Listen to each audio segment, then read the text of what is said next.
Albert Einstein the great scientist, जब वो जिंदा थे ना तो उनके खिलाफ एक बुक छापी गई जिसका नाम था 100 ऑथर्स अगेंस्ट आइंस्टाइन। उसमें ऐसे 100 लेखकों की बातें लिखी हुई थी जो एल्बर्ट आइंस्टाइन को या तो गलत प्रूफ करना चाहते थे या उसके काम को मानते ही नहीं थे। इस बुक पे रिएक्शन देते हुए पब्लिकली आइंस्टाइन ने सिर्फ एक लाइन बोली। उन्होंने कहा, if I were wrong one would have been enough. अगर मैं गलत होता या मेरा काम गलत होता तो एक इंसान उसको गलत प्रूफ करने के लिए काफी था। कितना ठग लाइफ आंसर था ना आइंस्टाइन का। ये फैक्ट सुन के आपको कैसा लगा चैट सेक्शन में लिखना मत भूलिएगा। एक बंदा ट्रेन से जा रहा था, अचानक से टीटी आया, उसने कहा कि सर टिकट दिखाइए। तो बंदा टिकट ढूंढने लगा अपनी जेब में, सूटकेस में, लेकिन मिला ही नहीं। तो टीटी ने कहा कि सर कोई बात नहीं, मैं आपको जानता हूं आप टिकट लाए होंगे, आप रहने दीजिए। लेकिन उसके बावजूद भी उस बंदे ने टिकट ढूंढना नहीं छोड़ा। फाइनली टीटी ने कहा कि सर आप टिकट क्यों ढूंढ रहे हैं, आपसे टिकट कोई नहीं मांगने वाला, डोंट वरी अबाउट दैट। फिर उस बंदे ने कहा कि वो बात तो ठीक है, लेकिन अगर मुझे टिकट नहीं मिला तो मैं जानूंगा कैसे कि मैं कहां जा रहा था। अब आप लोग सोच रहे होंगे कितना भुलक्कड़ आदमी है, टिकट खरीदने के बाद भूल गया कि उसे कहां जाना था। लेकिन let me tell you guys, मानव इतिहास में उस व्यक्ति का आईक्यू लेवल सबसे ज्यादा माना गया है। Yes, I am talking about Albert Einstein, जो अपनी theory of relativity and E equals to MC square जैसी इक्वेशंस के लिए विश्व विख्यात हैं। बात अजीब है लेकिन सच है।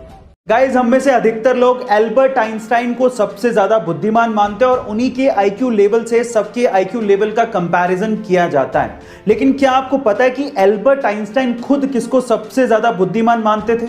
चलो मैं आपको बताता हूं। एक बार किसी रिपोर्टर ने एल्बर्ट आइंस्टाइन से पूछा कि सबसे ज्यादा बुद्धिमान व्यक्ति होना कैसा लगता है, क्या आप बताएंगे?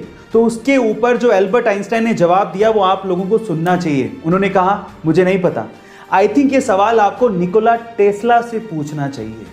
गाइज, अगर निकोला टेस्ला नहीं होते तो ऐसे बहुत सारे इन्वेंशंस हैं जो कि कभी पॉसिबल ही नहीं हो पाते। इसीलिए साइंस कम्युनिटी उन्हें सबसे ज्यादा बुद्धिमान और जीनियस मानती है।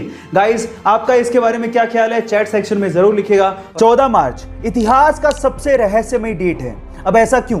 क्योंकि इसी दिन एक महान वैज्ञानिक अल्बर्ट आइंस्टाइन का जन्म हुआ था और इसी दिन एक महान वैज्ञानिक स्टीफन हॉकिंग की मृत्यु हुई थी। अब आप लोग कहेंगे कि इसमें क्या खास बात है? खास बात है क्योंकि 14 मार्च को ही 1:59 पे हम लोग पाई डे बनाते हैं। अब पाई क्या है? पाई एक रहस्यमयी गणित का नंबर है जिसके बिना स्पेस और साइंस की बहुत सारी डिस्कवरीज अधूरी हैं। अब आप नंबर पे गौर करिएगा। मार्च तीसरा महीना, उसके बाद डेट है 14 और टाइम है 1:59 यानी कि 3.14159। आपने पाई का वैल्यू दशमलव के बाद 5 स्थानों तक याद कर लिया। इससे रहस्यमयी और मोटिवेटिंग चीज क्या हो सकती है? एल्बर्ट आइंस्टाइन, जिन्हें दुनिया का सबसे बुद्धिमान व्यक्ति माना जाता है, उनकी इंटरनेट पे ये जीभ निकालते हुए फोटो आपने जरूर देखी होगी। पर क्या इसके पीछे का आप लोग राज जानते हैं? चलिए मैं आपको बताता हूं। एक्चुअली हुआ कुछ यूं कि एल्बर्ट आइंस्टाइन का 72वां जन्मदिन था और उस दिन एक फोटोग्राफर ने उनकी फोटो खींचते वक्त उनसे रिक्वेस्ट की कि सर थोड़ा मुस्कुराइए।